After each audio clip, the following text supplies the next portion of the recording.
All right, so I hope you had a great coffee break. Welcome back. We're going to start with the second session, which starts on foundational AI, which is perhaps our way of describing, trying to understand how AI works or how it should work. We have three fantastic speakers again from Greece and abroad. Who are leaders in this space. The first one is Alex Dimakis, who got his PhD at UC Berkeley, starting in information and coding theory, transitioning into machine learning. He's now at UT Austin, has done fantastic work on all aspects of information theory, coding theory, and machine learning, and their interfaces. And he's going to tell us something about nothing more foundational about foundation models, and that will be his talk. So let's welcome him. Thank you very much. So I want to emphasize that this is work done by my students and collaborators, and also the first part is this project that's called Datacomai, and Datacomai has a very big team. We call it the Datacomai team. It's led by Ludwig Schmidt. It's part of our institute, the IFML, and I will be telling you, first part of my talk is about this project. So overview. Why foundation models are a big deal. I know there was some discussions, but I want to clarify some aspects of foundation models, what they are, what they can do, and why I think they will be very important for the future of AI. Specifically, just to get a sense of the audience, so how many people here have heard of CLIP? Please raise your hands. CLIP. Okay, that would be maybe 10%. How many people here have heard of Lion? Okay. How many people here have heard of stable diffusion? More, maybe half. Okay, how many people here have heard of DALI 2? Almost everyone. I'm not going to ask ChatGPT. Okay, everybody has heard of ChatGPT. Okay, good. These are all foundation models. Okay, Lion is actually a data set that made the creation of stable diffusion, OpenClip, and OpenFlamingo possible. So it's an extremely important data set in the OpenAI ecosystem. So that's the short answer why it's a big deal, because all these other things that I asked you, all these foundation models exist because Lion was created. And the project we have, and this is the first part of my talk, is, okay, how do we create the next Lion, a better data set that is bigger, more curated, has better attributes, better fairness attributes, a lot of interesting aspects of what is a better data set, and that's what we call the Datacomai project, and I will explain how we're moving from data set creation into competition, so community building in data filtering. This is kind of our Datacomai project. The second part of my talk, I call it teaching foundation models new tricks. So somebody like Meta spends, $50 million training a foundation model that generates images. That's great. It generates great images. It can give you a marshmallow in the face of a cat, as you here showed.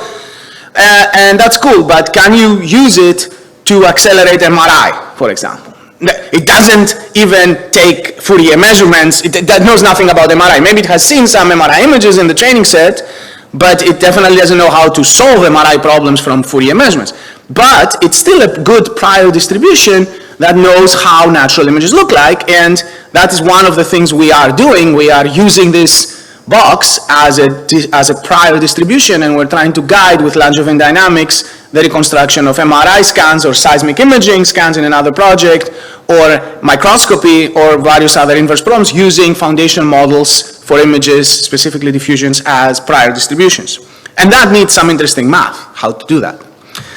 And the second family of tricks that you can teach in a foundation model is stable diffusion can generate an image of a marshmallow looking like a cat, but can it generate an image of your cat, right? It probably doesn't know your cat. Your cat may not be that famous.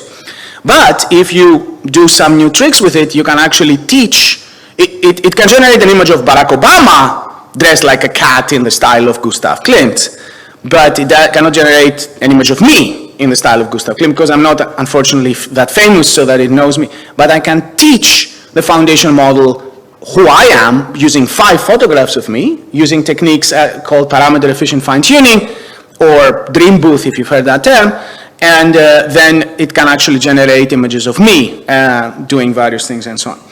So this is the second part of fine-tuning and guiding foundation models. And as I said, we can also don't want to just generate completely arbitrary images. Most of the time, we have a blurry image that somebody took with their phone, and we want to use this prior distribution to deblur it, or doing painting, or solve some real imaging problem, not just create fictional data from scratch. So this is another part of the how to teach foundation models new tricks. So what are foundation models? Let's start with that. The first answer is ChatGPT. Everybody knows that, and everybody's using it for increasingly diverse uses. The important thing, the amazing thing about ChatGPT is language is such a versatile mode of interaction that you can use it, to summarize text or to write recommendation letters, as many of us, do, or to play chess. Like people tried zero shot to play chess. They literally input in text, here is a chess, what's the next move? Or generate graphics. And shockingly, just by scale, just by training this thing to predict the next word, it's able to, play chess. Not very well, but reasonably well. And that is this shocking phenomenon that people call emergence or a zero-shot performance in tasks that were not explicitly used in the training process. So everybody knows ChatGPT, but DALL-E 2 is a text conditional generative model for images. It produces images. And Stable Diffusion is an open version of that. So another important distinction that matters here, especially if people are in the entrepreneurial part of the world, is what is open, what is not open, and even for the things that are open, how open are they? Can they be used commercially, for example? And are the data sets available publicly? So DALL-E 2 is only available through an interface. It's created by OpenAI. Stable Diffusion is the open equivalent of DALL-E 2 that effectively rendered the business model of DALL-E 2 irrelevant in a matter of weeks. And the only reason Stable Diffusion exists is because Lion, the data set, exists, as I was saying. So it's an open version of DALL-E 2. CLIP is a model that I will spend a little bit of time explaining that is a discriminative model. It can be used to recognize dogs and cats and so on, but it doesn't generate images. But it's extremely useful for many applications because of its natural language versatility. Whisper, for example, is an incredible foundation model for audio to text, so speech recognition, that I think completely outperformed all other models. And SAM and Dino V2 are models that are used for segmentation and various other pixel-level tasks in computer vision. So knowing these things exist and being able to use them for your projects, I think it is going to be very impactful in the near future if you want to do any project. Because you can literally just download one of these models and use it to get pixel-level features that you can then use to do segmentation or any other task you want. Some foundation models are generative, like ChatGPT or DALL-E, and some are classifiers. So being a foundation model has nothing to do with you being a generative model versus a discriminative model. Another common thing is that they're trained on, okay, I ignore that. They're trained at a billion scale versus the previous models being at a million scale. And that, I used to think that that just means a lot, right? Billions, millions, trillions, it means a lot. But what I'm realizing now is that billions are qualitatively different things than millions. So new things appear when you train at a different scale. And it's not all actually, I think, just scale, it's actually the diversity of the data that matters. Not so much, if I had only a billion images of cats, that wouldn't help me as much. It's really the diversity of the images that creates the magical phenomena that matter.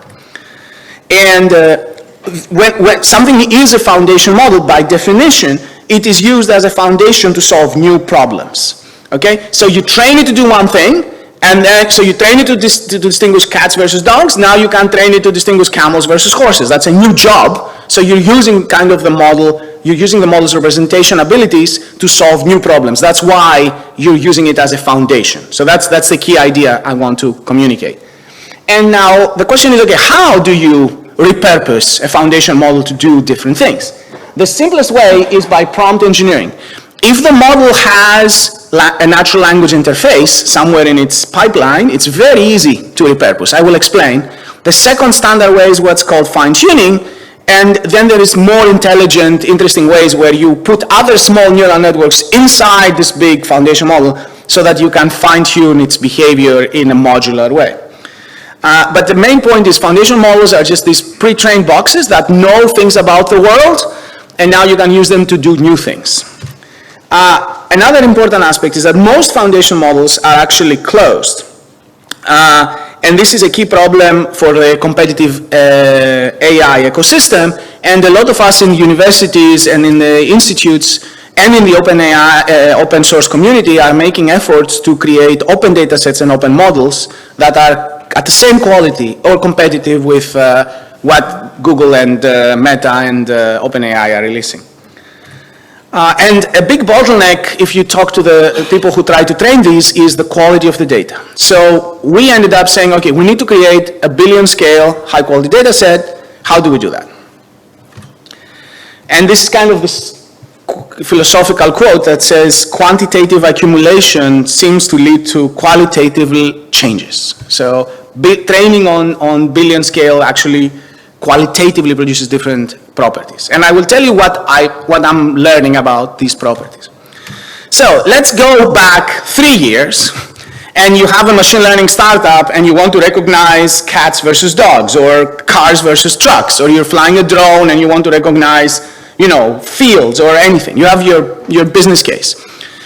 If you ask me how do I do that, I would say, well, okay, that's standard supervised learning. Just collect a lot of data, have a lot of humans label it. That's going to cost you a lot of money and a lot of time, and then you're going to train your supervised model. That was the way we were operating up before foundation models. So my joke application is classifying Turkish baklava versus Persian baklava versus Greek baklava. Okay, so you take a picture of a baklava and you want to know if it's Greek baklava versus Persian.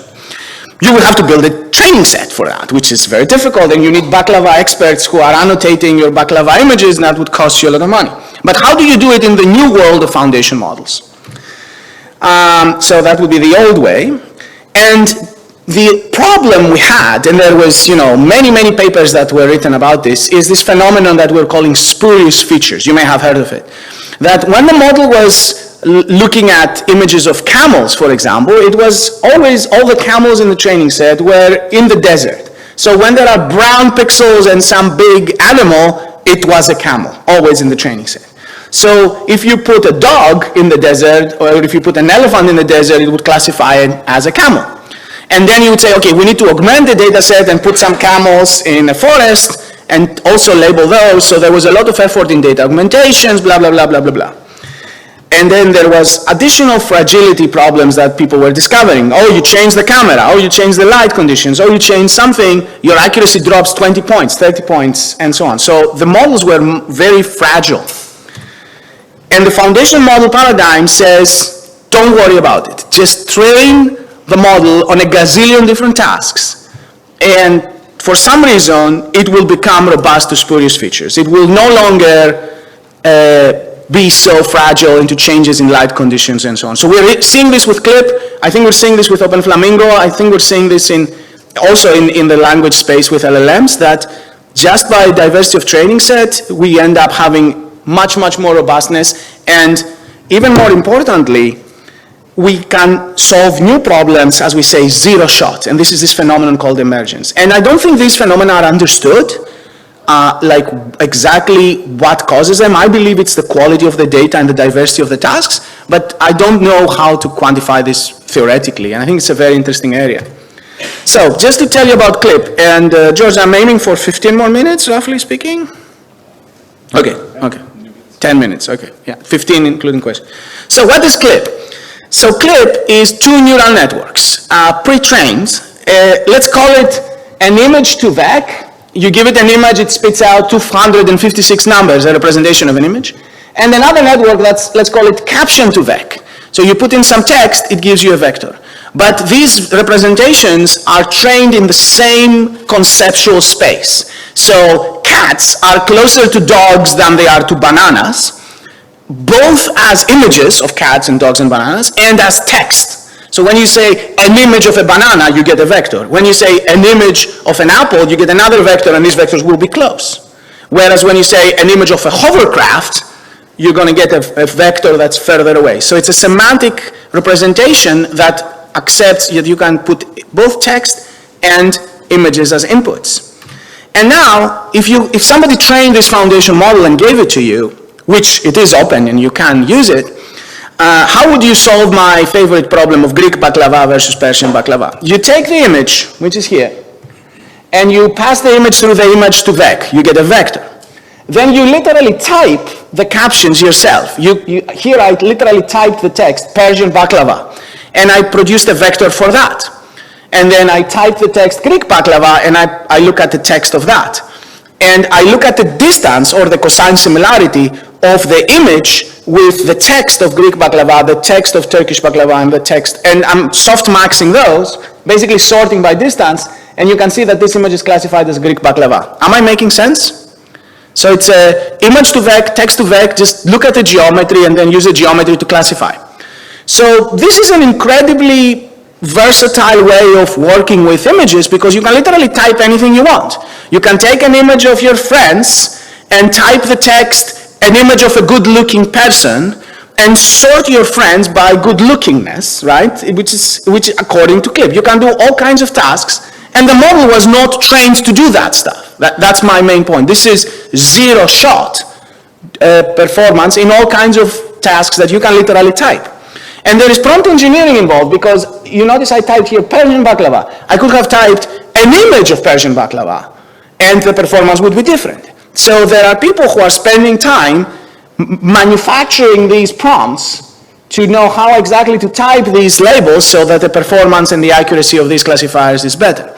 But the key thing is you don't need training data anymore. I mean, if you have 100 images of Persian baklava, you can fine-tune this thing, and it's going to be infinitely better than anything you would try to do from scratch. That's the foundation model paradigm. So, and as you all know, this is not Greek baklava because nobody would place flowers on their baklava in this country, right? So this is correctly classified as Persian baklava, as my Persian friends assure me. So how was this created? How was CLIP created? The short answer is I don't know how was CLIP created because CLIP was created by OpenAI in a fully proprietary way. But I can tell you how OpenCLIP was created. And OpenCLIP was created by training with a contrastive loss on this incredibly important data set called Lion. So Lion is a 5 billion image caption data set taken from the internet. You can ask me, is my data in Lion? And I ask you, I don't know, have you uploaded images on the internet? And the answer is you probably have, or you know, your kids may have of you without you even knowing. So this thing is literally taking Common Crawl, which is scraping the internet, including Reddit, I think various other social media and so on, and it just creates a huge data set of images and the corresponding alt text in the HTML, which is the description of the text. And one problem is, most of the time when you take an image of your dog and post it on Instagram, you don't say an image of a Labrador, right? You say, this is Bob, isn't he cute, right? So the caption doesn't actually describe the image.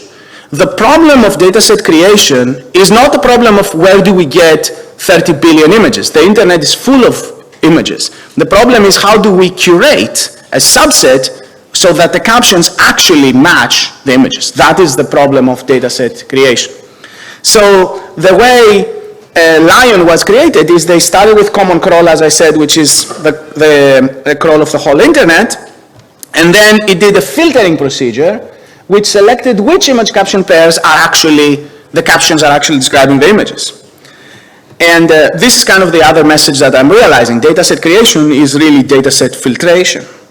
So Lion was used to train Stable Diffusion, OpenClip, OpenFlamingo that I think Yuriya mentioned, and numerous other world-changing open projects. So it's the foundation of all the foundation models that use images specifically.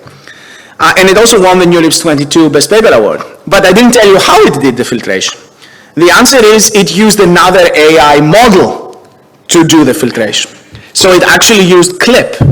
So what it did is it took the image, it passed it through the clip image encoder, it took the text, it passed it to the text, it did the inner product, and when the inner product is greater than 0.3, it keeps the image in line. So, and that was then used to train OpenClip, which is a competitor to Clip, and it was also used to train Stable Diffusion, which is a competitor to DALL-E 2. So we have this interesting phenomena happening in the ecosystem right now, where OpenAI exposes even an API of their proprietary thing. People are using it to do filtration or model training, and they train a competing free product that's basically obliterating the business model of OpenAI for some cases. People are not able to do this for GPT-4 today, but I think in the case of DALL-E 2, the open models are competitive with DALL-E 2. So what is Datacomp? Datacomp is a data filtration competition. As I told you, we can train AI models to select the subsets that are actually good. So we created a competition for that. Given a pool of billions of image caption pairs, select a subset of high quality. How do we measure quality? We standardize the pipeline. We're going to train a clip encoder, image encoder, and a clip text encoder that are standard VITs. And we're going to evaluate you on 30 benchmarks, including zero-shot ImageNet and including other benchmarks for fairness and various other tasks. And so we fix everything. And the question is, what's the best filtration technique? Another thing we did was we ran the largest face detection and NSFW detection open dataset curation project that I've ever seen. Because one of the problems with Lion, so Lion cannot be used by many companies because Lion has a lot of faces of people in it, including possibly your faces.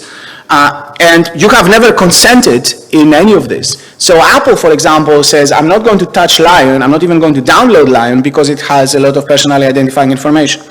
So we ran a face detection and we blurred out all the faces that we could detect in the Lion dataset. So the new Lion that we created, that's the Datacomp dataset, has kind of mitigated the problem of personally identifying information.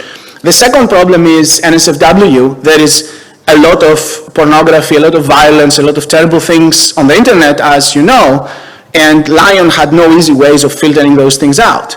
So we ran, again, the best filters we could find to remove all those aspects.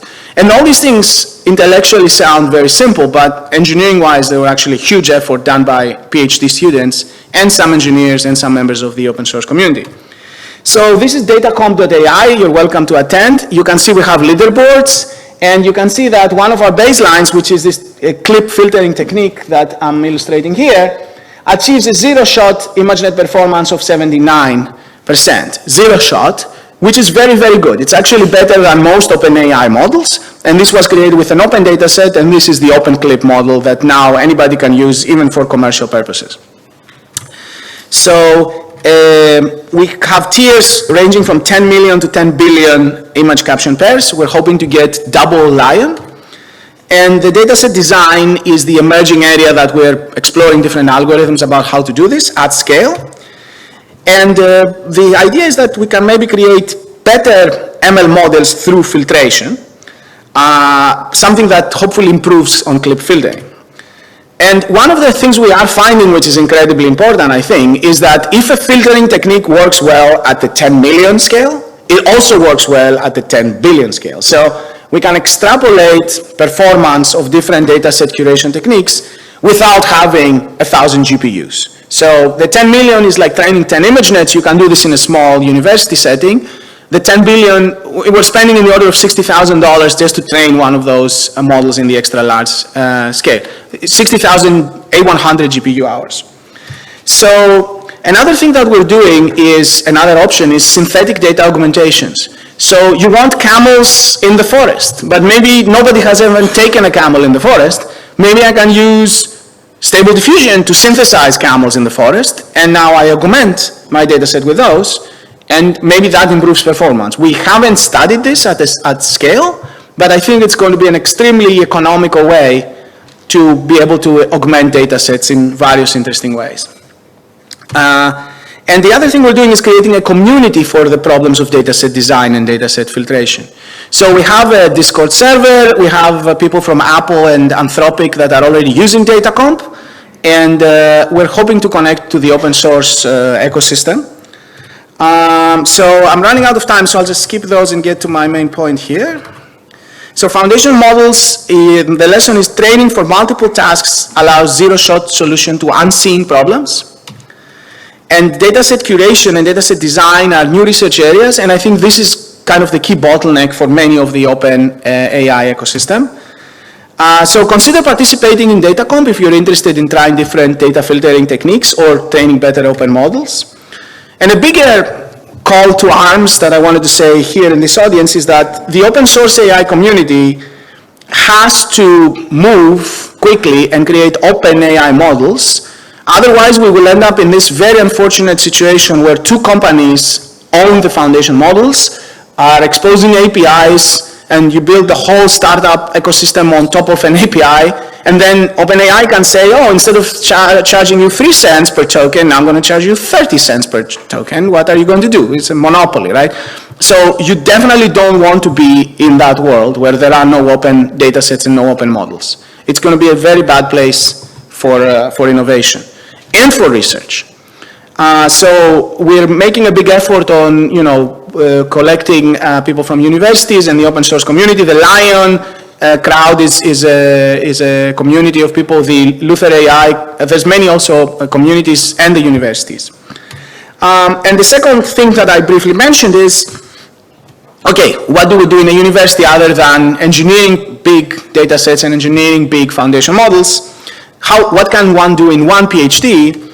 And the idea is, most of the research, I predict, will be on fine-tuning, reusing, or combining foundation models. Most of AI research will become that. We will no longer be, okay, I have MNIST, I'm going to train a new model on MNIST. I think that kind of is not going to be where most of the progress will be happening.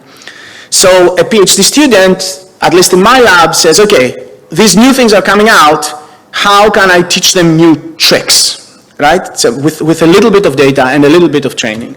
And specifically, how do I fine-tune them for personal data? This is a whole area that I think is super interesting. And another one is, how do you use them to solve inverse problems? As I said, you can generate images, but I don't care about generating images. I want to deblur my own images, or I want to do in painting, or I want to do seismic imaging and solve, scattering inverse problems and so on. But Stable Diffusion knows how natural images look like. Do seismic images look like images of cats? Shockingly, a prior on cats is very useful for RTM migration for seismic imaging. That's what we're finding in our projects. So these are very powerful priors, and I think they can be used for many applications. So I'll stop here. Thank you. We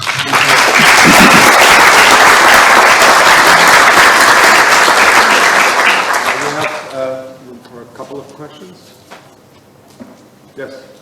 So one of the, maybe it's a dumb question, one of the things that I'm wondering is, I understand that one can generate images conditioned on some information, but do we know if we can reasonably accurately sample the entire distribution of images consistent with some information, not just create 5, but be able to say something about the functionality of the algorithm? Yeah, that's a great question. So we are working very much on why is AX, right? So linear inverse problem. X comes from a prior distribution. I have trained a diffusion model on that distribution. What you actually want to do, as you correctly say, is you want to sample P of X conditioned on Y. Now, to do that, you have to you could find the mode of this distribution by gradient descent, or sample using Langevin dynamics, but you need the conditional score. So the conditional score is the gradient of P of X conditioned on Y. That is an intractable object in a diffusion, but there have been 3 or 4 different papers with different approximations about how to approximate P of Y given xt, basically by P of Y given x0. That is an easy object, but if you're trying to run a diffusion to solve an inverse problem, there is an intractable wall in the middle, and you have to make approximations. I'll be very glad to follow up, but this is a very, very hot and active area of research, and the short answer is we're trying to do exactly what you said. Yes, yes? You mentioned the move towards closed systems versus open systems, and I'd like your perspective on that. taking into account what's happened with Linux, Unix versus Windows, Yep. Apple. So how will this open model sustain itself when you're competing against companies that have charging mechanisms in place Yeah. to finance what it used to be annotation and what is now all the research, all the people that are going to be working on it. So is this a realistic expectation that the open source community will be able to mobilize and compete? Yeah, thank you for the question. So the short answer is, of course, I don't know. I certainly hope so. I can definitely tell you that in the case of OpenFlamingo and OpenClip and Lion, we are competitive with the state-of-the-art closed models right now. In the case of language models, we are not competitive. We're very far from competitive. In the case of language models, even knowing if you are competitive is very expensive.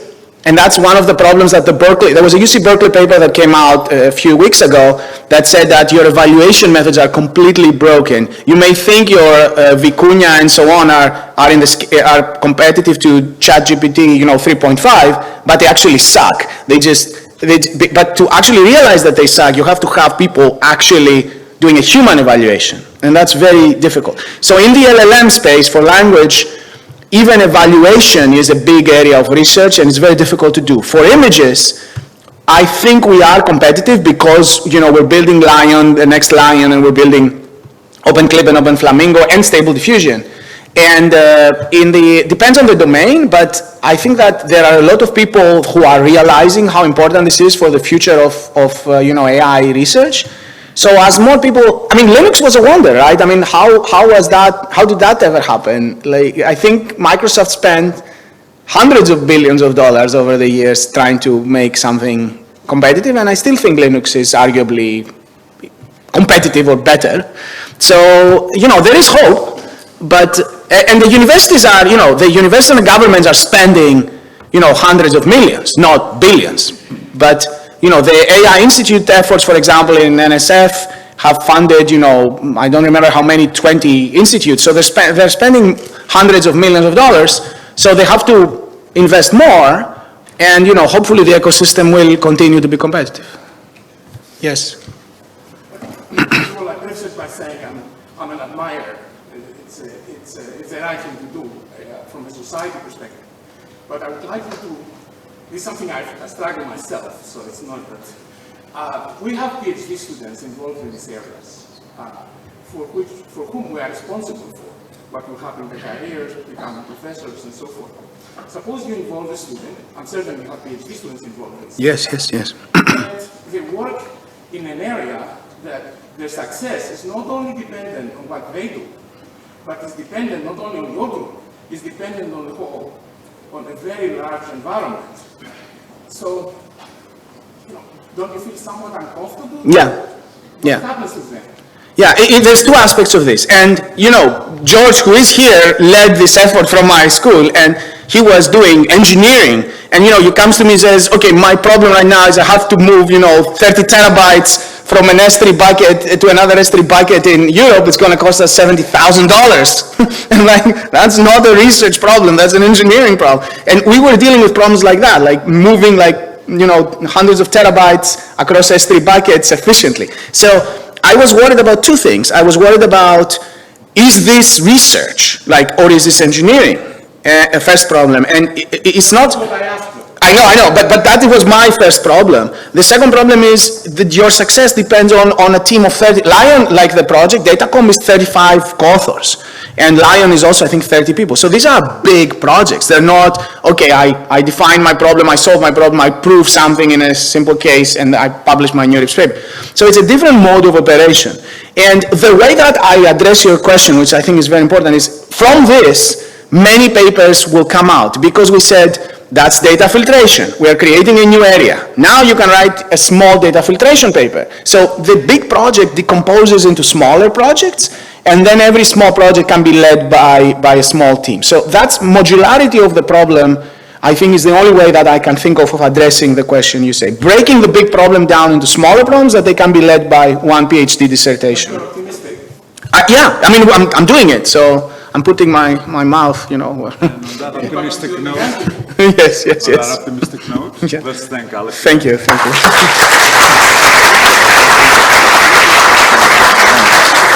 Okay, the next speaker is Vasilis Syrgkanis.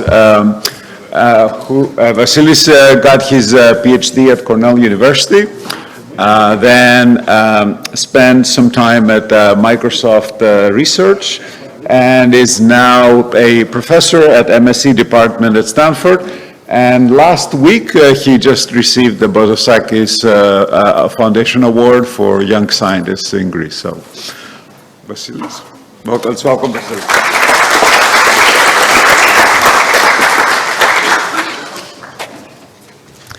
So thank you very much for inviting me at this great workshop.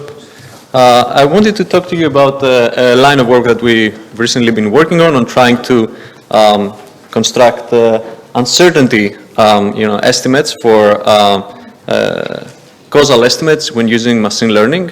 And I'll spend the first half of the talk trying to motivate this general area of causal inference and machine learning.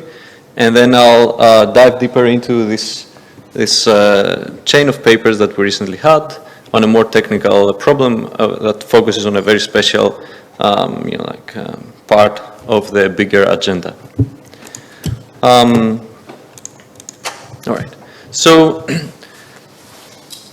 just to open up, we currently live in an era where everybody that has a data set has access to a data set. It's very easy for them to build a predictive model of an outcome of interest. You can go to any of these automated machine learning platforms, dump your data set, and they claim that they will do all of the model selection and everything for you. And then you will have a model that you can deploy and predict some outcome of interest.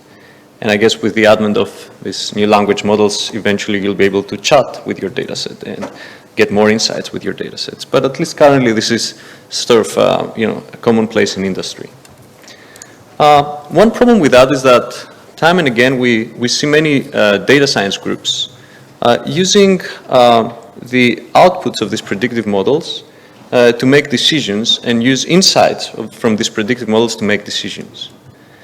And this has been exacerbated even more with the advent of many interpretability tools. One of the most commonly used interpretability tools in industry is the SAP library that takes any black box machine learning model that was trained to predict some quantity and returns how did different features that entered the model affected the output. So for instance here, the library will tell you that age has a positive effect, increases the prediction, gender decreases the prediction, and so on and so forth. And many of these data science groups take this output and say, okay, so that's a causal effect of all of these features on the outcome that I care about. So, like the age causally affects the output, and maybe I can use that to drive decision making. And in fact, the use is so large that we co-wrote a blog post with the creator of the SAP library trying to alert users that when they do that, they have to be very cautious that these relationships that are being picked up by the predictive models are definitely not causal relationships. And there are many anecdotal wrong conclusions that you can arrive at if you follow this paradigm. For instance, like one anecdotal story from Microsoft is they built this model that's trying to predict churn of who is going to renew a subscription next year, and they found that users that reported more bugs last year were more probable to reuse the product next year, right? And so if you try to interpret that as a causal relationship, then you'll say maybe we should increase bugs, so maybe users will use the product more. The problem here is that in most of these data sets that we collect, there's a lot of what's called unobserved confounding. There are other factors that lead to maybe an increase in bugs and also an increase in renewal. For instance, people that are more loyal to the product or have more need for the product are those that most probably are going to renew next year, but also they're the ones that have more interest in reporting those bugs, right? And so there's a correlation that's been created between bug reporting, a positive correlation, and renewal, but that's not a causal relation. If we want to understand to identify causal relationships from our data, we need to use the more principled approach and look at this whole field of causal inference, which has a long history in many fields such as economics, biostatistics, and computer science. But the problem is that many of the techniques developed in the causal inference literature are not very suitable for the types of data sets that we're dealing with today or the types of goals that we have today. For instance, we have a lot of data sets with tens or hundreds of variables and small number of samples, and techniques like linear regression that is commonplace in the estimation of part of causal inference is not so suitable for many of these data sets that we have today. And second, nowadays we're after more complicated objects. We're not just interested in understanding a causal effect on average, but understanding how this causal effect varies for different subgroups of the population, which is a complex relationship. And so we need to use estimation methods that are able to automatically detect these more complex relationships in a statistically sort of like efficient or reasonable manner. And so this led to this emergence of this new field of causal machine learning, which roughly tries to redirect the ability of machine learning estimators to bypass the curse of dimensionality, meaning the fact that we have many variables in our data set, from the current focus of solving prediction problems to solving statistical problems that arise in causal inference. And a lot of my work in the last 6 or 7 years has been focused on this sub-area of causal machine learning. The other goal of my work is trying to make these causal ML techniques more accessible to every decision maker. And this leads to a whole set of new problems that has not been the focus so much of this causal ML area, but which I think are very important open problems if we want to make those techniques applicable in many real-world scenarios, and also bring them, make them accessible to everyday decision makers. The big problem between, the big hurdle is that in making this, in doing this, is that causal modeling is a very different data analysis pipeline than predictive modeling. When you want to solve a prediction problem, there's basically 3 steps that you need to follow. You need to build your data, right? Collect your data. Of course, Alex talked about how many hurdles you need to bypass to do that, but say you collected your data, then you split your data in half, you run some algorithmic estimation approach on one half, and then you validate whether you did a good job on the other half. And that's basically it. And maybe nowadays you also want to interpret what this process learned. But when you go to causal modeling, there's a lot of extra steps that introduce inherent bottlenecks, and in particular because those extra steps many times involve human input. So for instance, one first step after you do your data collection is to elicit from some domain expert some assumptions that you're willing to make about how that data were collected. Right? So you need to understand, for instance, whether those confounding problems arise in your data set in the manner that it was collected. You need to understand how different features were generated, what was the generative process of different features in your data, and that happens only through sort of chatting with domain experts that understand the data collection process. Once you understand, and you're willing to elicit, and once you elicit those domain assumptions, then you need to devise an appropriate identification strategy, which can be different based on different scenarios. So it's not just I'm trying to minimize a square loss or a classification loss. How you estimate your causal effect differs based on what domain assumptions you're willing to make. So that's another step.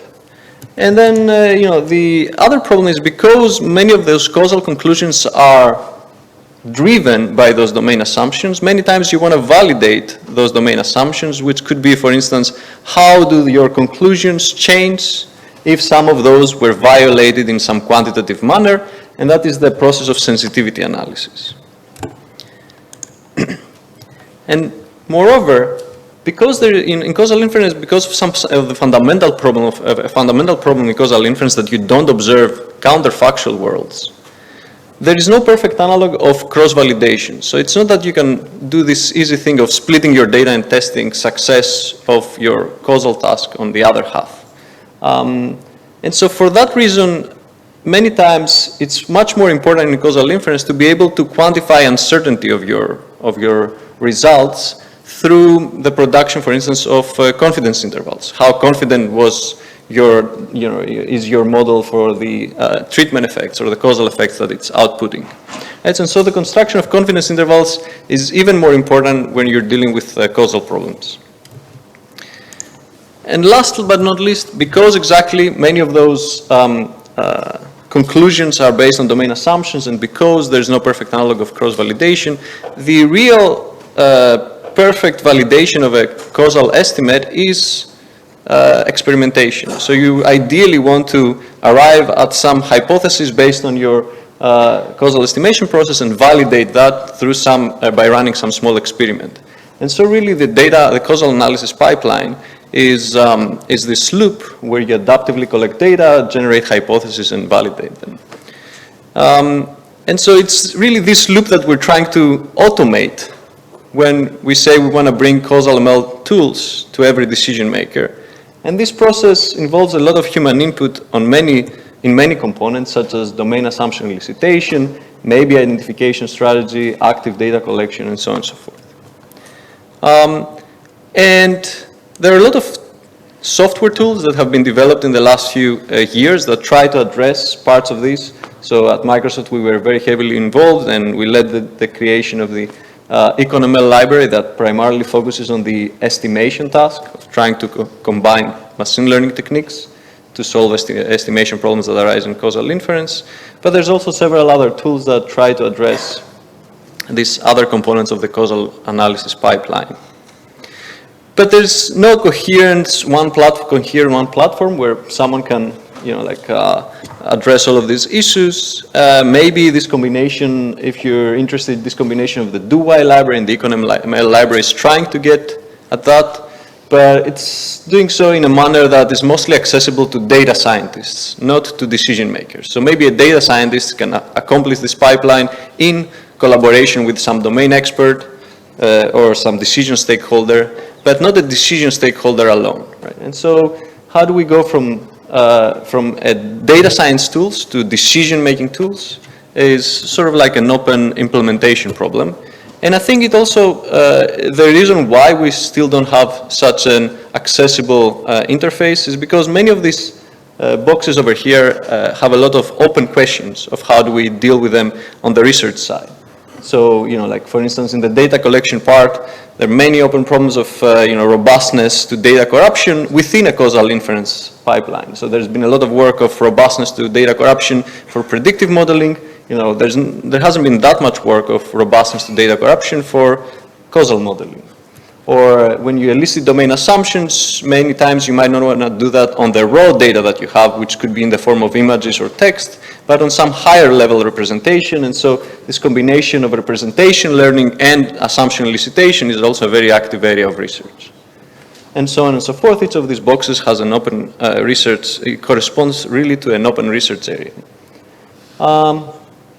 Today I wanted to focus on one such small effort of automating this causal inference pipeline, again focusing on this estimation and inference part, which basically what it tries to do is automating the construction of confidence intervals when you're using machine learning models within your causal estimation pipeline.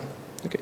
So this is the bigger picture, and I'm just going to drill down and focus on this very small part of how do we automate the construction of confidence intervals for some particular types of causal estimation tasks. All right, so this brings me to the more technical part of the talk, where I'm just going to talk about this automated debiasing literature. Before I do that, let me just give you some more formal introduction about how do you formally define a causal effect, and how do you formally, identify a causal effect in some special case of, a domain, in some special setting, like under some, when one is willing to make one particular domain assumption, right? But this is just to portray the general framework, and the general framework applies to many other causal inference problems. So how do you formally define a causal effect? Let's start from the very basics. One very widely used framework for defining a causal effect is what's known as the potential outcomes framework. The potential outcomes framework posits the following. Nature is going to generate two latent unobserved potential outcomes. Y1 is the outcome that I would have observed from you if you were treated. Y0 is the potential outcome I would have observed from you if you were not treated. And then what also happens in nature is through some process, your treatment was decided. So capital D is your assigned treatment, and for simplicity, let's just focus on binary treatment. So you were either treated or not treated. So what I end up observing from you is your outcome for your assigned treatment. So your potential outcome for your assigned treatment. Now what is the causal effect, or at least the average causal effect, is the average over the population of the difference between those two potential outcomes, Y1 and Y0. Okay? Now the big difficulty in causal inference is that I only observe one outcome from you, the outcome for the treatment that was assigned to you, but I really care about the average difference for every individual of those two potential outcomes, even though from every individual I only observe one of the two. So that is the fundamental sort of like difficulty in causal inference, that it's sort of like a missing data problem. I only observe one of the outcomes. I care about the difference between these two potential outcomes. Another problem in causal inference is that typically your assigned treatment is not independent from those two random variables that are the potential outcomes. So many times like say I observe people being treated in the hospital, many times doctors will treat someone that might have higher survival rate, but they might have higher survival rate irrespective of treatment. Or they might have lower survival rate, so they might have lower survival rate irrespective of treatment. So their assigned treatment is correlated with both of those two potential outcomes. So if I just look at the data and just take the average of the people that were treated, the average outcome of the people that were treated, and subtract it from the average outcome of the people that were not treated, I will see a very different result than what I really care about. And the reason is because, conditioning on you being treated, your average potential outcome is very different than unconditionally. Okay?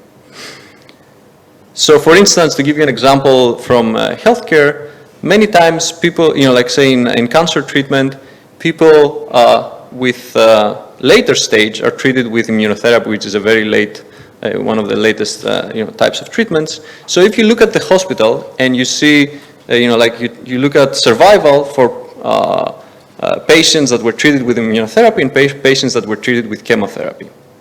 Because typically patients that are, say, stage 4 cancer patients were treated with immunotherapy, the conditional on you being treated with immunotherapy, your survival will be roughly, say, 2 years.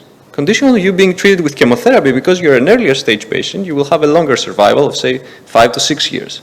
So if I just looked at the hospital and took the difference of the average survival after immunotherapy and the average survival after chemotherapy, I would conclude that immunotherapy is a terrible therapy because it has much smaller survival after treatment. Right? But it's not, that's the fact that I'm conditioning on your assigned treatment and I'm not estimating your unconditional potential outcome, your unconditional survival. So how do we deal with this problem? One way to deal with this problem, and it's strong assumptions, but one that's many times being used in causal inference, and there are alternative assumptions, but for the purpose of the talk, I'll just focus on this particular assumption. One way to deal with it is that to assume that you have enough variables X that affect the treatment assignment, and that any remnant variation in the treatment assignment, once you condition on those variables X, is exogenous, is as if it was a randomized trial or as if it was a coin flip. So this you can formulate using this conditional independence assumption that says that even though unconditionally your potential outcomes are not independent of the treatment, Once you condition on those variables X, your potential outcomes are independent of the treatment. For example, if you know all of the variables that entered the doctor's decision into the doctor's decision of what treatment to give to a patient, then those could be the variables X, and everything else was sort of like as if it was a coin flip, as if it was a randomized trial. And then you won't have this selection bias problem. Why is this conditional independence useful? Because then you can write this average treatment effect quantity, which depends on random variables that you do not observe, as a function of quantities that you do observe in the data. So how do you do that? So let's look at this conditional expectation on the left-hand side here. This is a quantity that we actually observe in the data. It's the average outcome for people that were assigned a treatment D and given that they have characteristics X. So that's something that we observe in the data. Because the observed outcome Y is actually the potential outcome for the assigned treatment, so we can write that Y as Y of capital D.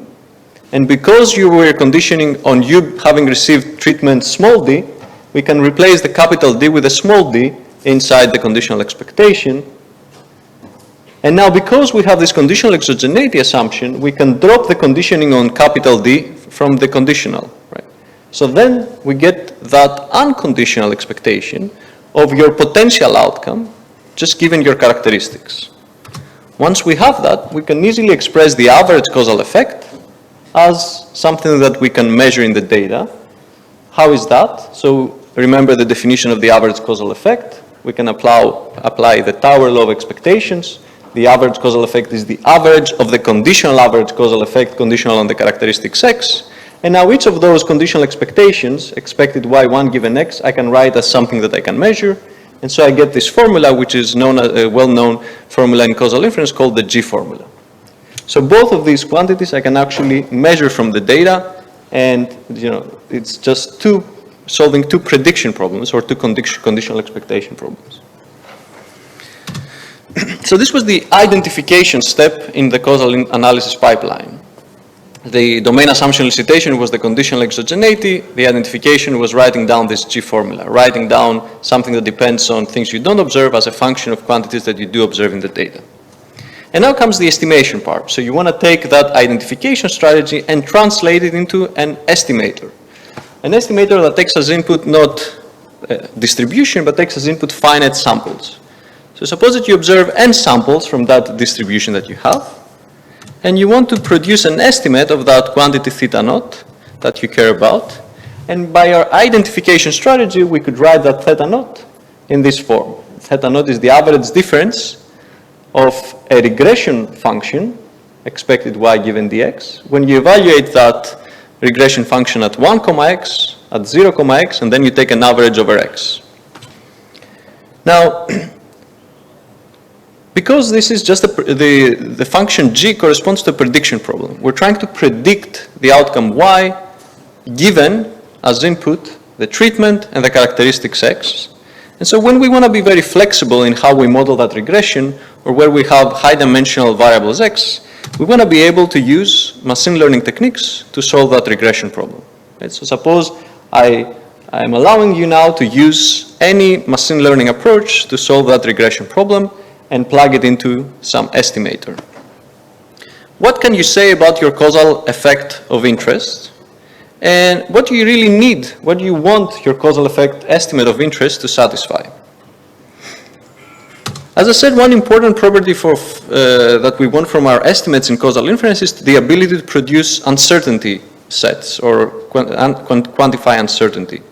One way to do that is to show that your estimate asymptotically looks like a Gaussian distribution around the true value. Right? So this is called the asymptotic normality property. And if you can show such an asymptotic normality property, then it's very easy to construct a confidence interval that would contain the true parameter with say 95% probability. You just put around your estimate plus minus 2 times the standard deviation of that Gaussian. That should contain the true parameter with 95% probability. So showing that asymptotic normality is an important step in being able to easily construct confidence intervals for your parameter of interest, and being able to make more confident decisions based on the causal effect that you estimated. So let's see if the first approach to constructing such confidence intervals, the first approach to estimate your parameter of interest using machine learning, is amenable to such confidence interval construction. So suppose that you estimate some g hat of g naught for using some machine learning approach, and then what you're going to do is you're going to take that machine learning model, predict based on that for each of your data points under treatment 1 and under treatment 0, and then take the average. That's what our G formula says. And it's very easy to implement that. So you go to Python, you use your scikit-learn your favorite random forest estimator. You train a random forest that tries to predict the outcome y from the treatment and the characteristics. Then you predict at 1 and x for all of your samples. You predict at 0 and x for all of your samples. You take the difference, and then you take the mean.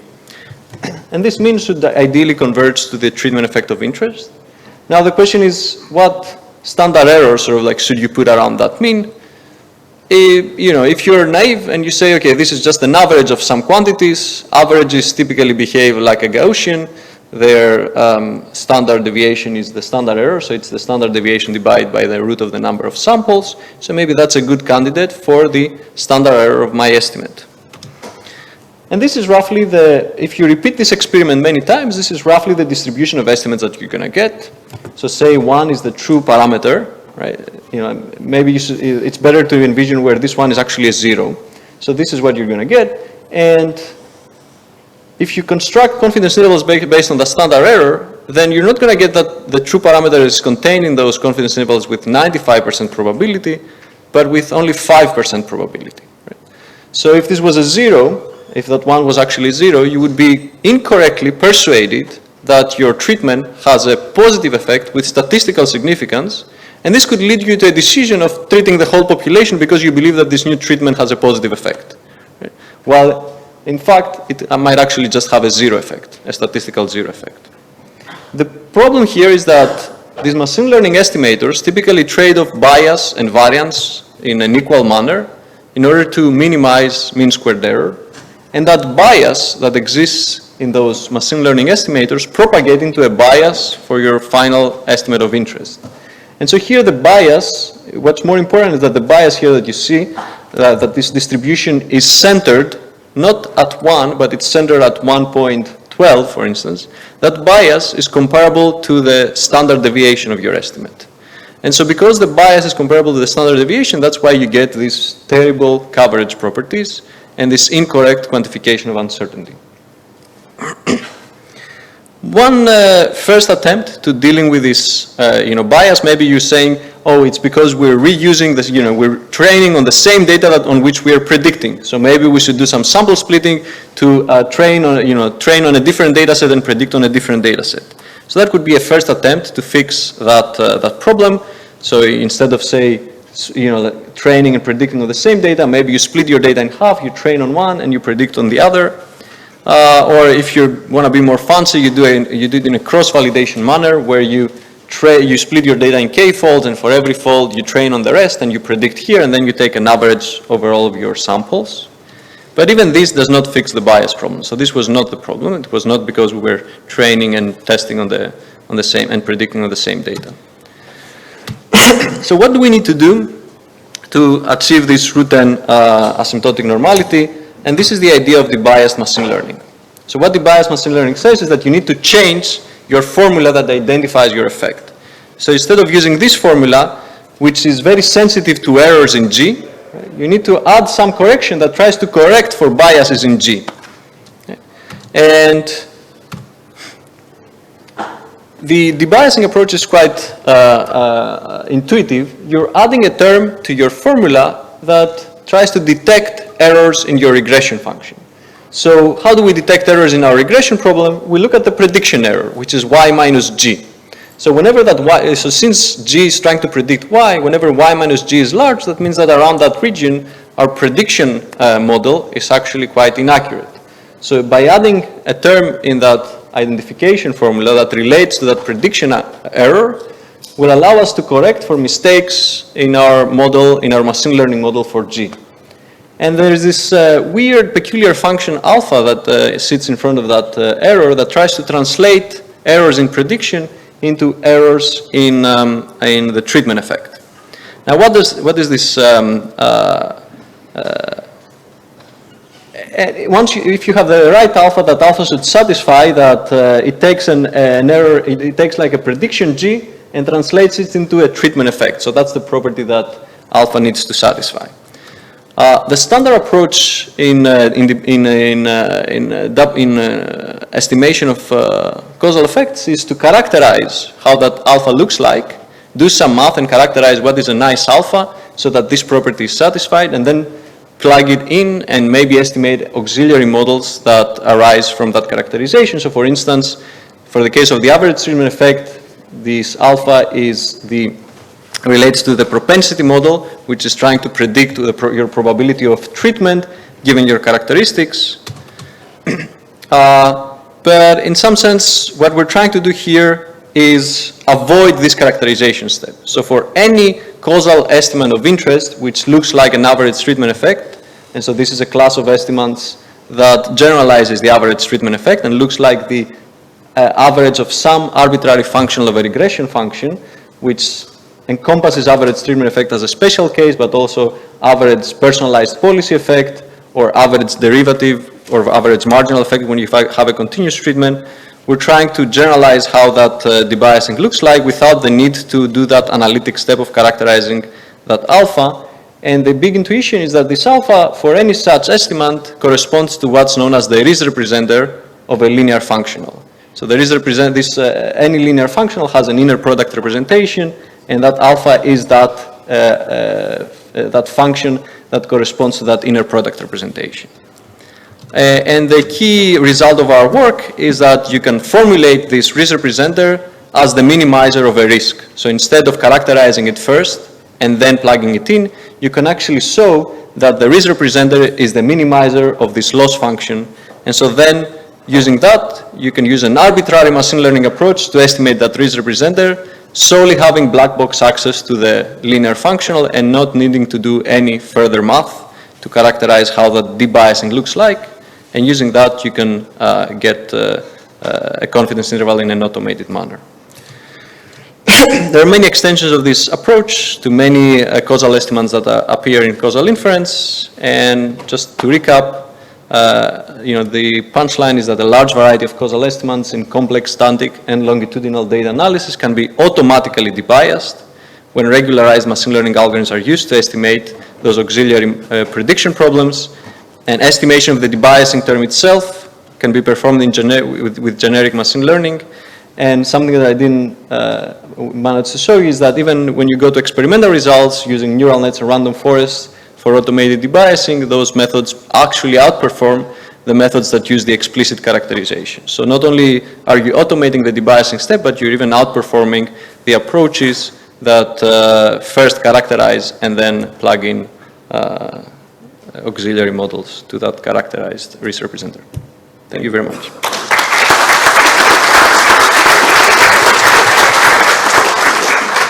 We're a little bit late, so if there's a question.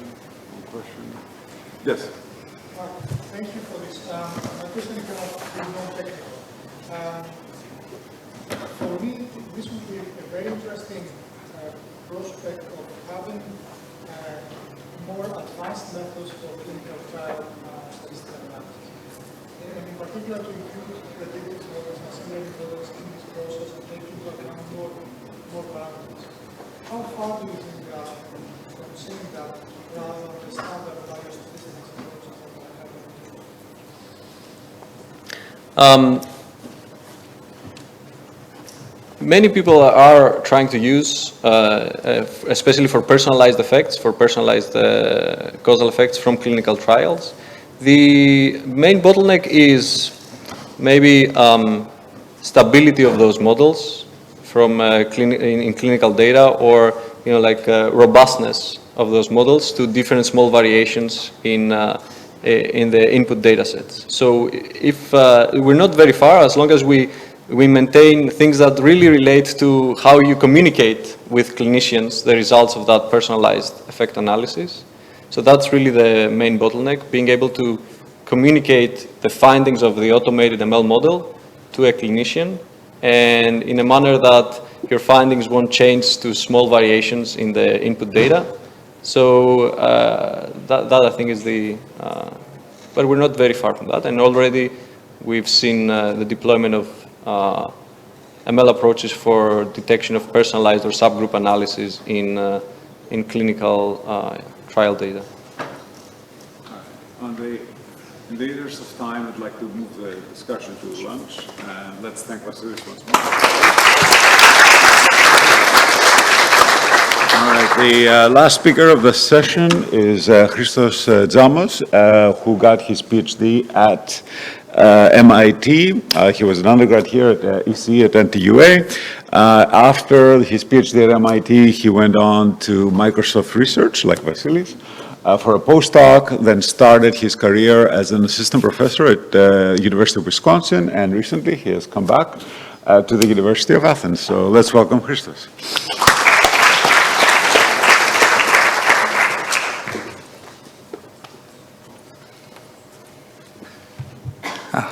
Hi everyone. It's great to be here. Thank you very much for the invitation and for this great workshop. It's an amazing set of talks, and I'm learning a lot from all the other speakers. And so today I'm going to tell you a bit about my research and some of the problems that I've been interested in, that I mainly focus on, like, what are some algorithmic challenges behind machine learning, and how can we extend the applications of machine learning even further. So let me see how, yeah, maybe this is. So first of all, let me start by saying that we have seen a lot of successes of machine learning, like in the press, but it's also pretty common today to encounter, like in our daily lives, machine learning systems. For example, when you read news online, like watch some ads, like there are some machine learning systems that are targeting you, like learn your preferences and like adjust the content based on what you like to read and so on. And in the near future, like maybe like machine learning systems are going to drive us to work and do a lot of other amazing things, and will become a core part of our lives. So, this has been enabled by a number of impressive feats we have seen these years. So, for example, we can achieve like superhuman performance in a variety of tasks, like classification, playing games, or text generation. Systems like AlphaGo, like we can ChatGPT, we can solve Atari games, or classify images on ImageNet.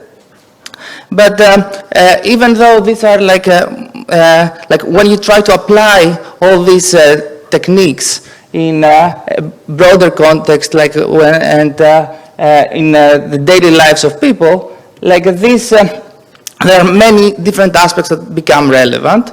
Like, would you trust your lives to this in this machine learning system, and what are some guarantees like that this machine learning system gives you to be confident that you trust it. So in order for this to become more broadly applicable, we need to make these systems significantly more reliable.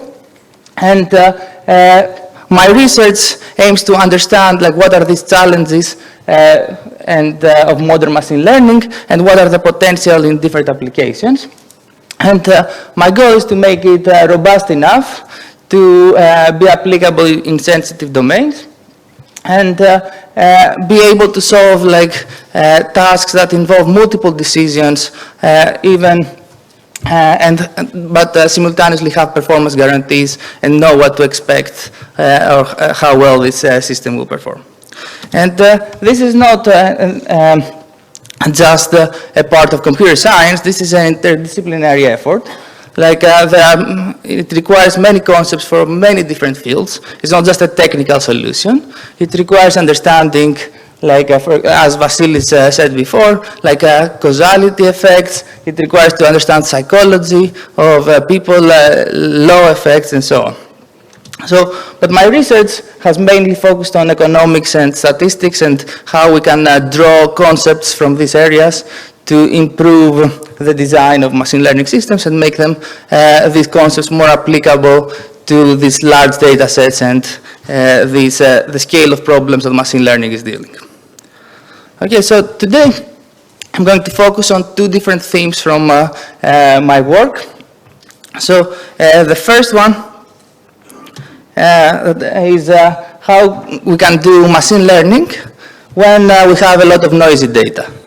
So if, as we said, we scrape images of the internet, we have annotators label them. How do we know how to trust the system that maybe the data set could have been completely, could have some errors inside, and how would this affect its performance? So for this, I'm going to focus for the talk mainly on classification. And what is the classification task? Maybe you see images of different people, and you're trying to predict, to identify what is a person's gender. So, this is a complicated task because all the computer sees is just some pixel values on this, an array of pixel values. So you can view this as a point in some high-dimensional space, and all classification asks you to do is draw some kind of curve, some line separating the male images from the female images. All right. So how do we solve this? So this is the classification problem is one of the core problems in machine learning, and dates back to the work of Rosenblatt in '58 that studied the case of linear classification. Suppose that we have all these points in the space, and all we want is to solve to separate them using a straight line. Or in higher dimensions, this is like a hyperplane. And the goal is to find a vector that is able to predict what is the image. Is it a positive or is it a negative? Is it a male or female? So, one of the core contributions of Rosenblatt was the perceptron algorithm that is able to solve this problem efficiently. And we understand this problem very well, even its statistical complexity and so on. And we can even solve it faster using techniques from linear programming. So this is one of the basics of the theory of machine learning. And everything goes well if all the data are nice and clean and we're separable. But what happens if the data are now noisy? So now imagine that there is no single hyperplane that can separate all the points. Okay? So you see some, maybe there are some mistakes. Maybe this is caused because of some mistakes in my labeling process. Okay? So what can we do here? What should a system try to optimize for? So ideally, we want to find, out of all possible ways to separate the data, we want to find something that minimizes the things that it gets wrong. We want to find something that minimizes the error in its predictions, so that it's more robust to this, to the noise in the data. But what the theory tells us is that this is an extremely challenging task. Statistically, it doesn't make much a big difference. We would need, if I have a lot of noisy data, I would slightly need to increase the number of samples that I use to account for the fact that there is a lot of noise in my data set. But computationally, if I try to come up with an algorithm to solve this problem, now I can no longer use the perceptron or linear programming. And in fact, we do not know of any algorithm that can solve this problem, as this problem is computationally intractable. And in fact, this problem is so hard in its general form, even for like linear separators, that someone can corrupt only 1% of your data. Okay, so imagine I have a very clean data set. Someone changes like a tiny fraction of my data points to the wrong labels, and now it's computationally tractable to find any classifier that gets better than 50% error. So 50 is trivial to get because I can just like randomly predict. I only have, say, two classes. Okay, positive or negative. I can just say randomly this is positive or this is negative, flip a coin. But getting anything better, right, like say 49%, this is, we cannot obtain any algorithm for this task. Okay, and so I'm not saying just find something that gets 1% error, find something that gets anything better than purely random predictions. Okay, so this is what the classical theory tells us. But of course, like in practice, we may encounter like simpler problems than what the theory tells us, because the theory has this is a very pessimistic viewpoint. It says that in the worst case, like somebody might give me a data set that I cannot solve. Okay, but maybe like the data sets that are actually appearing in practice are easier to handle. So it assumes that like somebody adversarial or malicious makes all the flips to my data set, and then I cannot do anything, right? And in fact, this is not a problem. You cannot expect, for example, even training a neural net for this. I can flip the examples, like the labels of the images of like who is a male and who is female, and like for just a tiny fraction, and then have completely screw up the learning process. No algorithm could solve this. But in practice, we expect that the noise is milder. It's not like somebody trying to completely trick us, and we hope to do better. So how can we study, how can we get a theory and obtain guarantees that says, okay, I have an algorithm that will truly solve this problem? Okay, so one model is what's called the random classification model, and assume that, okay, no adversary was part of the process. Like every single data point had its label flipped at random, say with 1% probability. So it's not that somebody chose a 1% fraction of the data set and strategically or adversarially, maliciously, and corrupted it. It's just more like random corruptions exist in the data set. And in this case, computationally, we have efficient algorithms to address this. Okay, and this crucially relies on the fact that the noise was uniformly spread out over the data set, and we can use this and efficiently learn a good classifier. Okay, so to summarize, if the data are non-separable, what the theory tells us is that in the worst case we cannot do anything, right? How can we hope to design good algorithms? Okay, maybe we design an algorithm that works on one data set and fails to apply on a different one. Okay, but if we make some assumption, okay, that our noise is milder, maybe we can actually compute this. But of course this is also too optimistic because it completely relies on the fact that the noise is uniform. So, for example, when annotating data, some examples like if you use a human annotator, maybe pictures that are closer to the boundary or like that are more blurry or more ambiguous have higher noise rate than some others.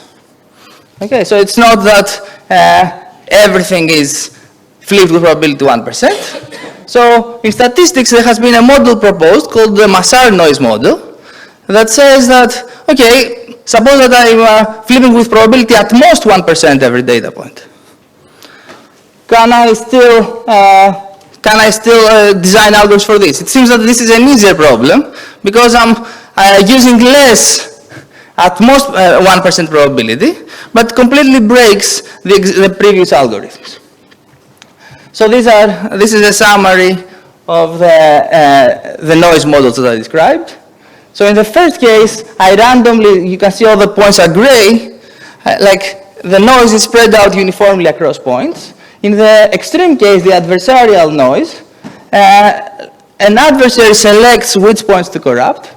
And in the Massar case, the noise rate is at most 1% for every point, but maybe otherwise chosen adversarially what the probabilities of each point are. And this is what we knew.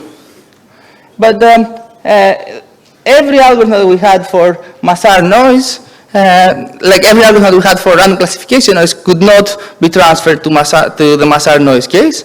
And this was a significant open problem in the literature. And despite being open for many years, we gave the first efficient algorithm to address this and that is able to handle these types of corruptions. And this was awarded the Best Paper Award in NeurIPS 19. And so this is one style of results we have. So what does our main result say? We give the first efficient algorithm that is able to learn these linear separators with Massar noise. And it says that if you have a d-dimensional data set and the noise the probability of corruption is eta, like 1%, then I can find a hypothesis that gets slightly, very close to 1%, 1% plus epsilon in polynomial time. So there exists an efficient algorithm to achieve this. Okay. And yeah, so this was our main result. And since then, we have worked on many different extensions. So this applies specifically for linear classification. But of course, you can view many different cases as a special case of linear classification. Reduce like more general problems to the case of linear classification. And even though this might sound to you like something, okay, why am I talking to you about simple linear models when we have all these like huge foundational models or this ChatGPT and so on? But in fact, like my viewpoint is that these are indeed the core challenges. And in fact, as many of the speakers identified, like in the future, like my viewpoint is that we're going to have like a lot of machine learning will be fine-tuning over this existing huge machine learning models. And fine-tuning is really like training like a very small, a very simple classifier on a very small data set that we have, which typically involves 1 or 2 layers that correspond to linear classification. So these are indeed some challenging cases that are interesting. So what to go beyond, we designed novel objective functions that are probably more robust than common objectives or neural network training, and showed that for more problems, how to boost the accuracy of any classifier and obtain the same guarantees we got for linear classification. And we even extended this to more demanding noise models than the Massar noise model, where not everything is at most 1%, but maybe some examples might have even extremely high noise rate that approach 50%. Maybe almost everything is pure noise. So, and we haven't, so in many applications where the datasets are so noisy, it's extremely challenging still to apply the standard machine learning techniques. Typically, what all the successes, you see someone has like really cleaned up the dataset, removed every like wrong label, and tries like manually curates everything, right? Like if you want to use noisy data, this is a significantly harder problem. But like our techniques, so how you can work with data sets that are almost like entirely random. So this is one theme of my work, like designing algorithms for robust problems. And another direction I'm interested in is that I told you how I can customly design. I didn't give you like the full algorithm, but this involves a lot of manual curation, like thinking hard about what is a good algorithm to solve this problem. Okay, and this requires like people coming and thinking about what is the best algorithm to solve this problem and how to handle noise. Ideally, we don't want to do this in the future. So I imagine a future where like the machine learning systems build automatically these algorithms for us. Like, why do I have to design this algorithm from scratch? So I want to understand how I can teach the machine learning systems to automatically design algorithms. Okay, so, and what does this involve? So we want to move beyond like simple tasks like classification to something that's involves a lot more steps and decisions along the way. Okay, algorithms are a complicated beast. So you have to like really make a lot of decisions at different steps. So to describe this point of view, let me tell you how do we design algorithms traditionally.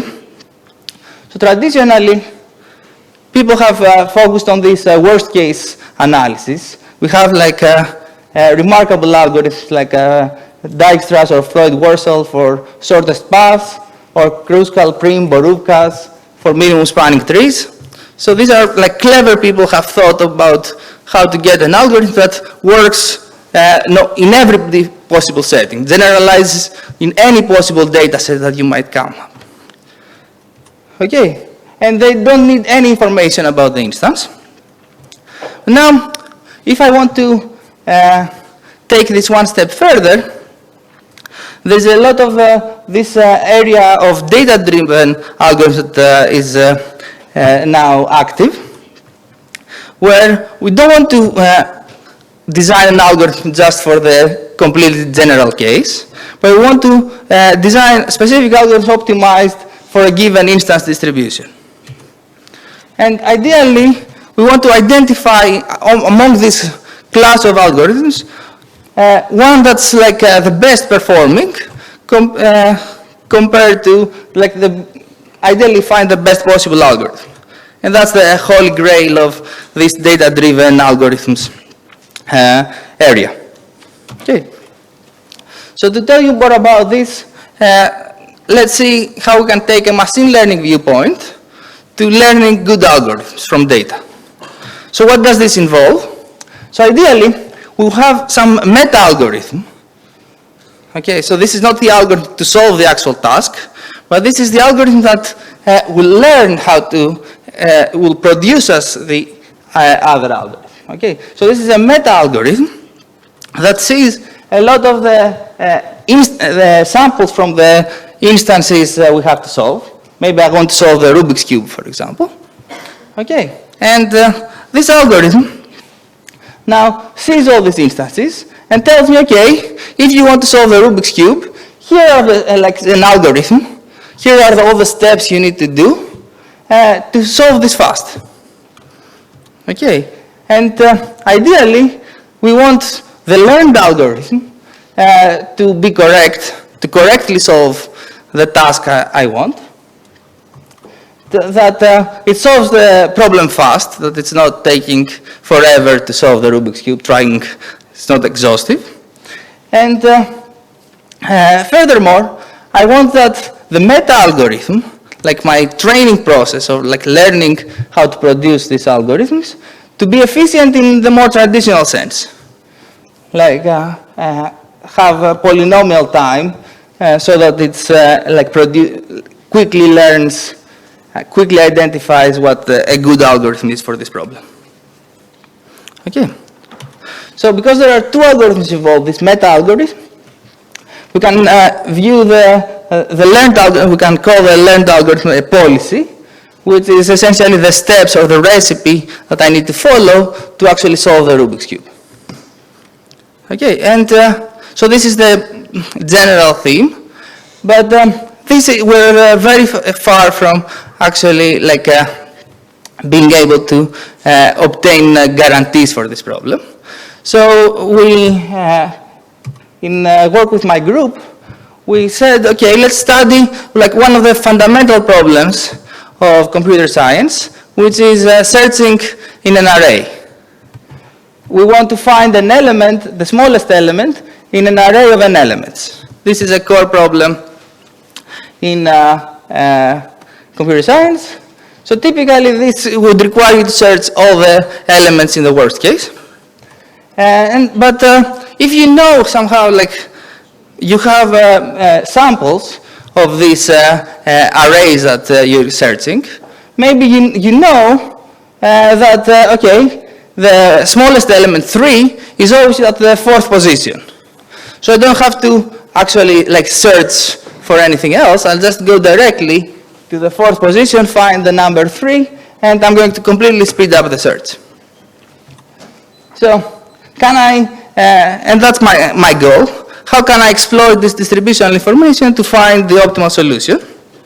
And to address this, there is a nice framework in stochastic optimization called the Pandora's box problem that tells us how that essentially puts all the foundations for this search problem.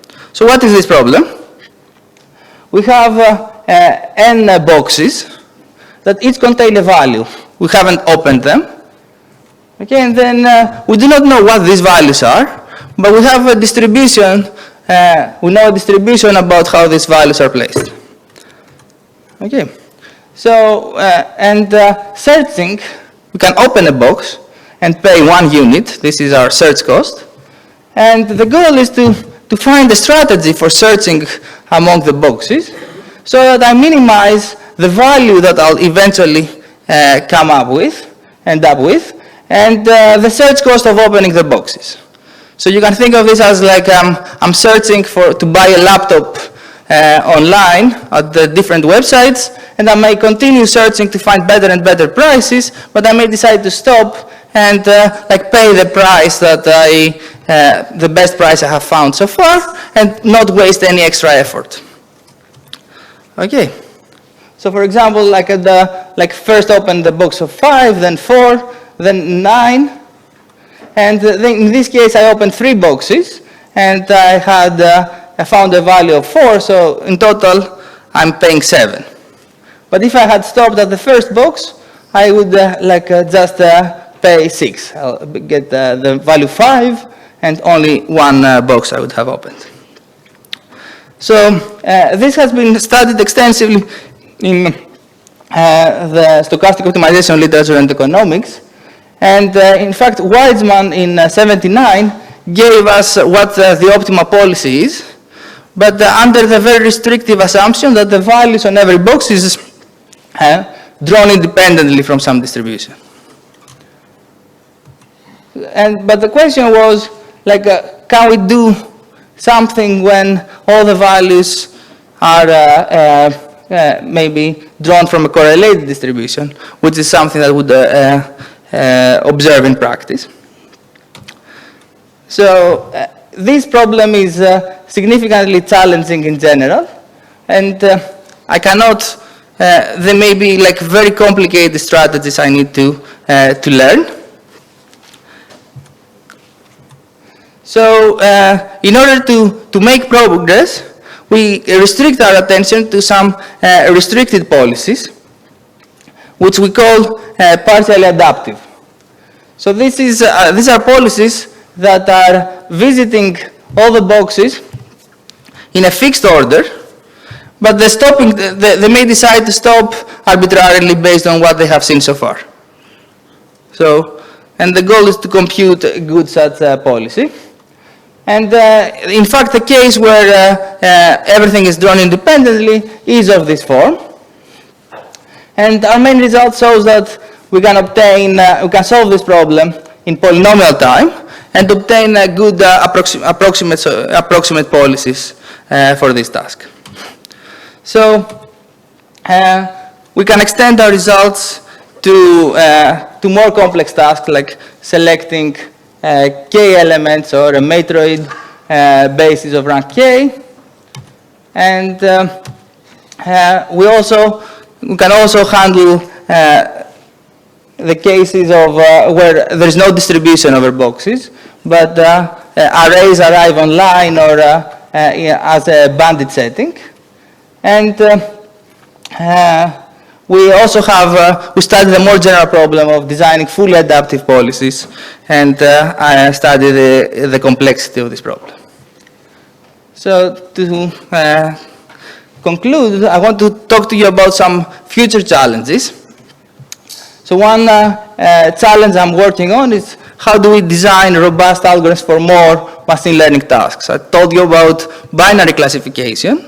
But there are interesting questions. We don't know how to handle multi-class classification or solving learning rankings, mean estimation, distribution learning, and a variety of other tasks. Now, in the case of the automating the design of algorithms from data, we saw that there's a new paradigm for designing algorithms, that is learning them efficiently from data. And our goal is to consider more general problems and solve other combinatorial tasks. And there's a lot of connection of this theme with the area of reinforcement learning that also tries to like sequentially make a lot of decisions to solve a given task. The main difference is that we aim to obtain like quality and performance guarantees for the problems we're trying to solve and formulate a concrete theoretical framework to study these questions. And finally, these are more theoretical frameworks that we consider. Ideally, we want to bring closer the theory that we develop with what is being done in practice. And the goal is to evaluate existing approaches on how they perform on our theoretical benchmarks and use these insights to improve their performance and have formal guarantees. For example, like in the case of label noise, label noise is prevalent in many different tasks that we don't know how to solve. And many ad hoc heuristics have been proposed that seem to work well on some data sets, well not at others, but eventually only partially address the problem. And in fact, having a general approach that can handle, for example, multi-class classification would address those issues. So that's some overview of my research and the main algorithmic challenges that we face. Thank you very much. Thank you.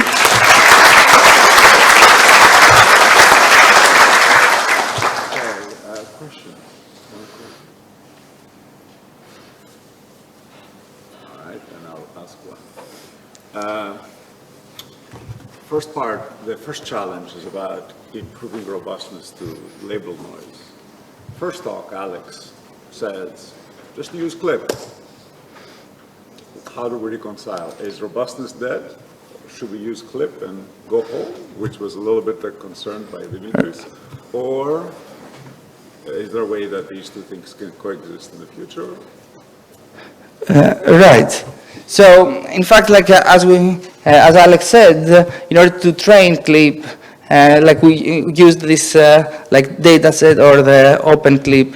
We use this Lion data set that required, and that's the challenge, right? Requiring cleaning up a lot of the data and curating all this process so that we control exactly what is being learned. Right? Yeah. So one thing is that, okay, I don't have access to such clean data, and this is indeed a challenge. How do I clean up all this data set? And even in downstream applications, once I use clip or whatever, once I have my personal data, maybe those are also noisy, right? How can I combine the predictions of the foundational model with my noisy labels, right? And that could be something like, how do I train, how do I fine-tune my model when I have, even my data are noisy? So I don't have expensive labeling processes and so on. Okay, Jan. So I was interested in what you said about algorithm generation. And in problems that we usually use when we solve continuum problems, ODEs, PDEs, and so on and so forth, the algorithms that we have are based at heart on Taylor series. So the architecture of the algorithms is not a random search, but it has a sort of built-in modular structure. So I think it's interesting, and I don't know if you've done something on, not just on the Pandora's box level, but on working with maybe more restricted sets of algorithms that have more structure in them that would make it more doable. Right, yeah, so there is this I just told you about my work. There's a lot of work on this topic.